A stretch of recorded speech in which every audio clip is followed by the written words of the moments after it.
Before Hollywood cracked down with ratings boards and content warnings, American grindhouse theaters were cooking up movies so raw, so unhinged, that censors didn't just frown. They sent in the cops. These films weren't just controversial, they were seized, chopped up, or driven underground, only to rise again through bootlegs and midnight screenings. But why did people risk fines and raids just to watch them? Stick around, because these 13 films didn't just dodge the censors, they crushed them. The Last House on the Left, 1972. Imagine walking into a small theater expecting a cheap fright flick and walking out shell-shocked. That was Wes Craven's The Last House on the Left, a movie so relentless it made drive-in audiences clutch their armrests. The film tells the story of two teenage girls kidnapped by escaped convicts, setting off a chain of brutality that bleeds into a revenge story where the victims' parents deliver their own form of justice. What made it infamous wasn't just the violence, but the contrast. Craven laced the horror with bizarre slapstick cops, offbeat music, and tonal whiplash that left audiences rattled. Censors in the UK demanded cuts so extensive that distributors basically gave up, and the movie spent years passed around in uncut bootleg VHS form. In the US, it was banned outright in some regions. Yet grindhouse theaters couldn't resist booking it under the promise, "Keep telling yourself it's only a movie." That tagline became legend. It dared audiences to confront something raw, something nastier than the glossy studio horror of the time. And it worked. Despite bans and seizures, The Last House on the Left lived on as one of the most bootlegged films of the 70s, a title whispered among horror fans like a forbidden secret. This wasn't just a film you watched. It was a dare you survived.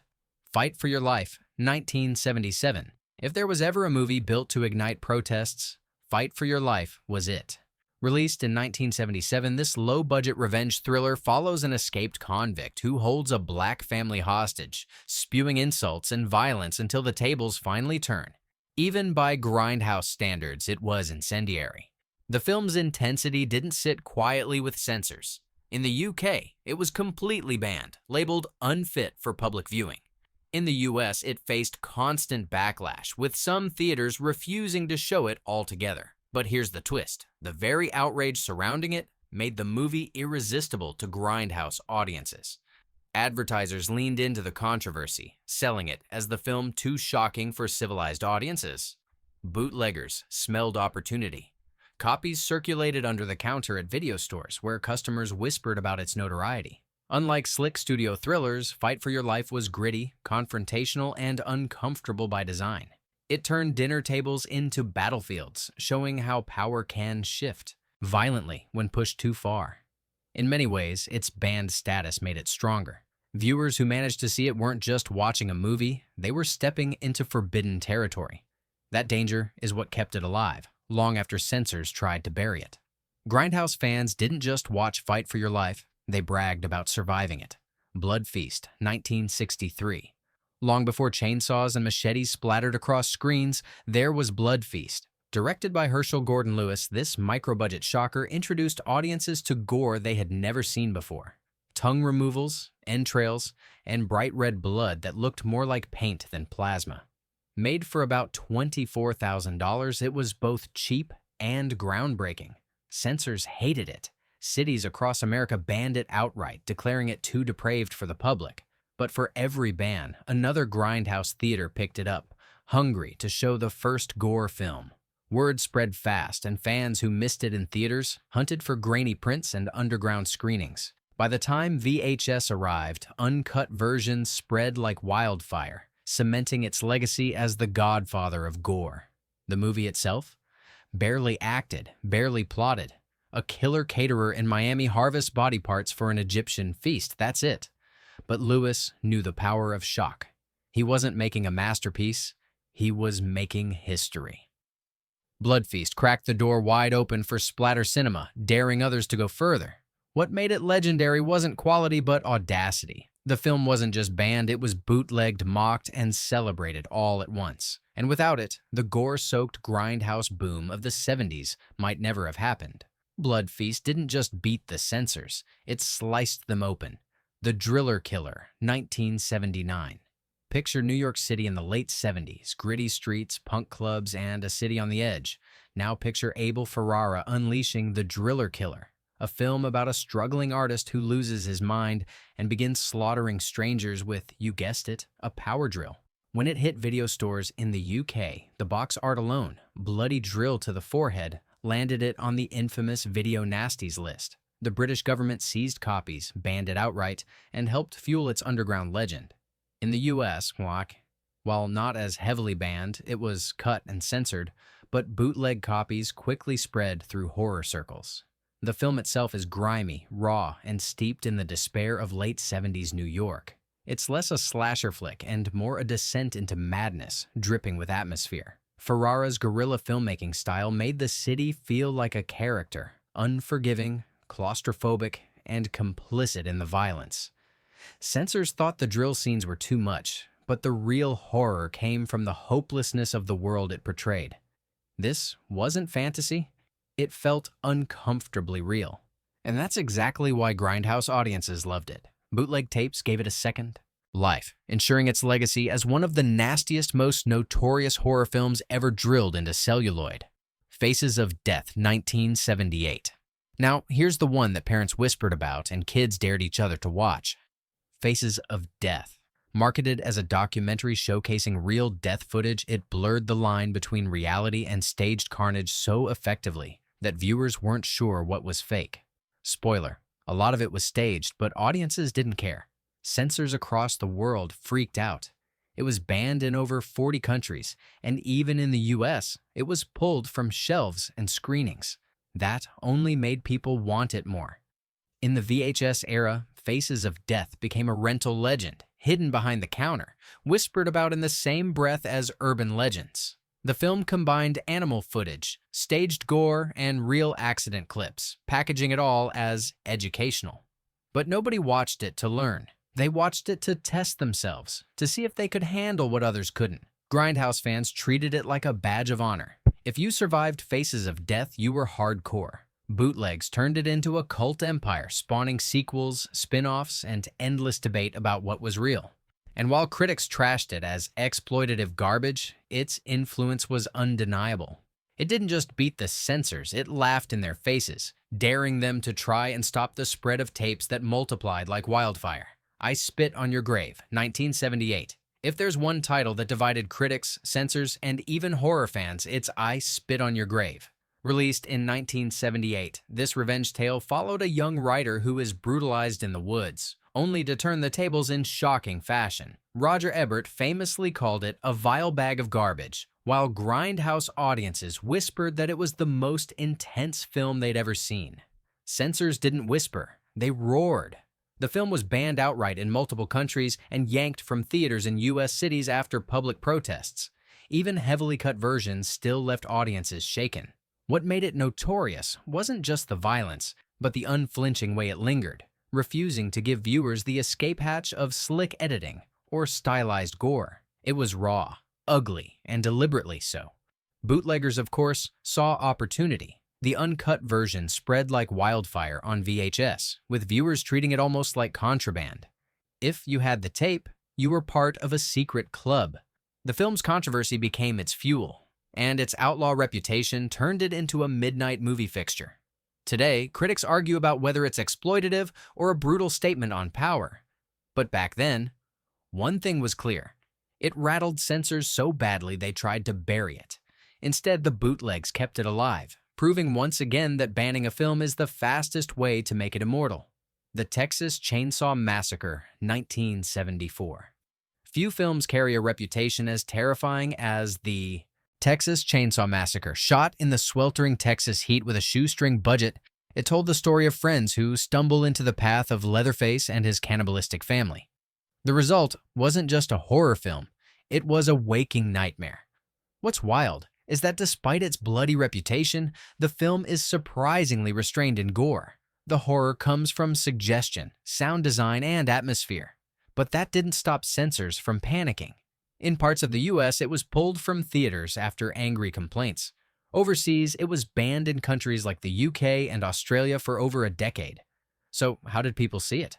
Bootlegs. Grainy copies passed hand to hand with horror fans treating it like the holy grail of forbidden cinema. Its raw documentary-like style made it feel dangerously real, and audiences swore they had witnessed something more than a movie. That legend only grew. While censors saw filth, filmmakers saw inspiration. Quentin Tarantino and Rob Zombie would later cite it as gospel. For Grindhouse fans, it was proof that you didn't need a huge budget or polished effects to terrify millions. You just needed a chainsaw, a mask, and the guts to go too far. Snuff 1976. If you want a masterclass in marketing a movie through pure controversy, look no further than Snuff. Originally filmed in Argentina as a low-rent exploitation flick, American distributors added a new ending, a stage scene that appeared to show a woman actually being murdered on camera. The marketing claimed it was real. The film that could only be made in South America, where life is cheap. Censors lost their minds. Police raided theaters, women's groups protested outside cinemas, and tabloids screamed that it was a genuine snuff film. In reality, it was just a cheap trick with fake blood and creative editing. But the damage was done.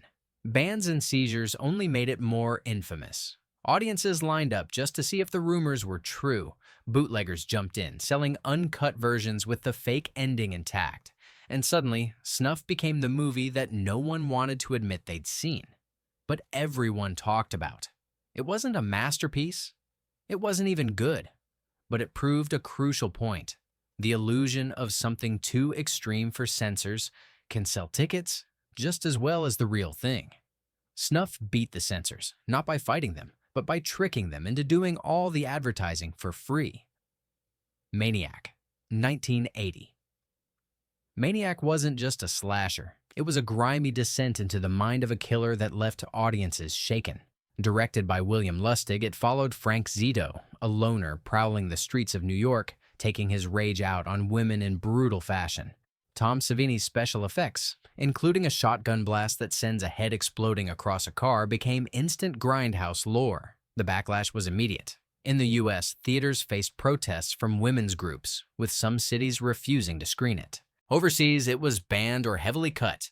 Critics trashed it as misogynistic trash, but horror fans whispered about its unflinching intensity. Bootlegs made sure it never went away.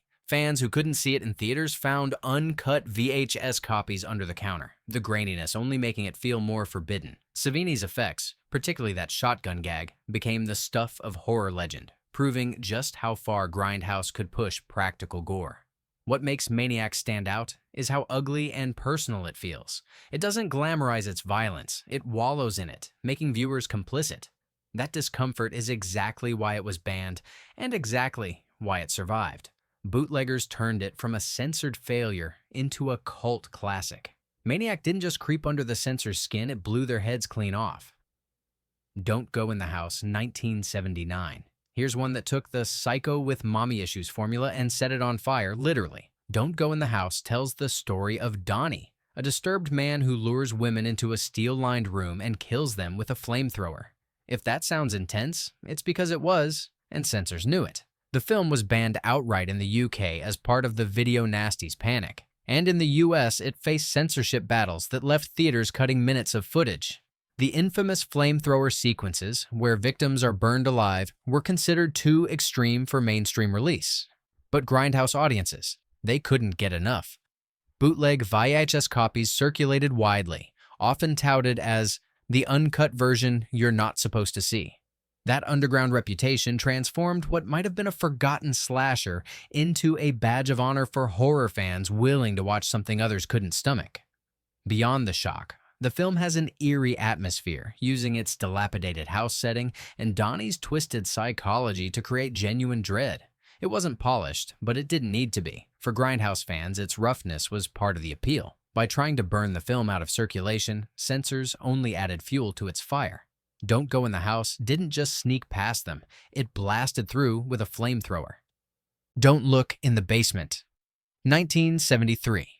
If there was ever a Grindhouse film that thrived on pure grit, it's Don't Look in the Basement. Shot in Texas in 1973, this low-budget horror, originally titled The Forgotten, dropped audiences into a backwoods mental institution where nothing worked the way it should. A new nurse arrives expecting order, but instead finds a madhouse run by its patients after the head doctor is killed with an axe. What follows isn't polished, it isn't slick, it's sweaty, claustrophobic chaos. The setup is simple, but the execution is raw. Each patient has their own violent quirks. A paranoid mother cradling a doll, a former soldier reliving battles, and a childlike giant whose strength is as terrifying as his innocence. As the nurse realizes she's trapped in a house with no authority, the film builds into a fever dream of breakdowns, betrayals, and bloody confrontations. By the time the truth about the asylum comes out, the audience has been dragged so deep into its nightmare logic that escape feels impossible. Censors weren't amused. Its unflinching violence and grim atmosphere got it banned in parts of Europe, and in the US it was hacked up before hitting drive-ins. Abroad, it was swept into the video nasties panic, giving it a reputation bigger than its tiny budget. Bootleg VHS copies turned it into a cult item, often promising uncut terror that mainstream theaters never dared show. What makes Don't Look in the Basement endure isn't special effects but tone. It feels dirty, dangerous, like a film someone shouldn't have let you watch. For Grindhouse fans, that was the hook. It didn't matter if censors tried to bury it, horror fans kept dragging it back into the light, proving the basement was impossible to keep locked. Henry. Portrait of a Serial Killer, 1986. When John McNaughton made Henry, Portrait of a Serial Killer, he wasn't chasing box office glory, he was about to redefine how terrifyingly real a Grindhouse film could feel.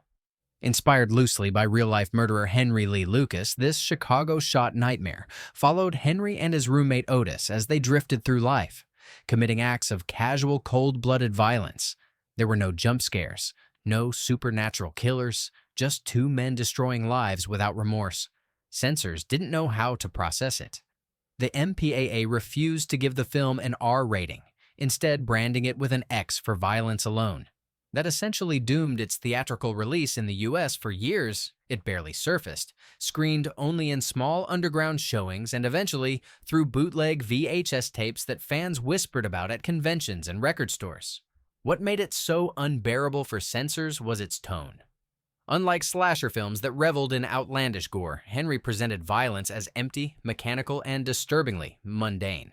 One infamous sequence, where Henry and Otis film their crimes on a camcorder and then replay the footage, made audiences feel complicit, like they were part of the crime. That voyeuristic sting was exactly why critics praised it as genius while censors recoiled. Bootlegs turned it into a legend. Horror fans, hungry for something raw, passed around uncut versions, and word spread. This wasn't just a horror movie, it was a dare. Henry. Portrait of a Serial Killer didn't just beat the censors, it stared them down unblinking and left them just as shaken as the audiences. Pieces, 1982. Grindhouse fans love a good tagline, and Pieces delivered one for the ages. You don't have to go to Texas for a chainsaw massacre. Marketed as the American answer to Leatherface, this slasher followed a college campus terrorized by a killer, assembling a puzzle from human body parts. Subtle? Not at all. Effective? Absolutely.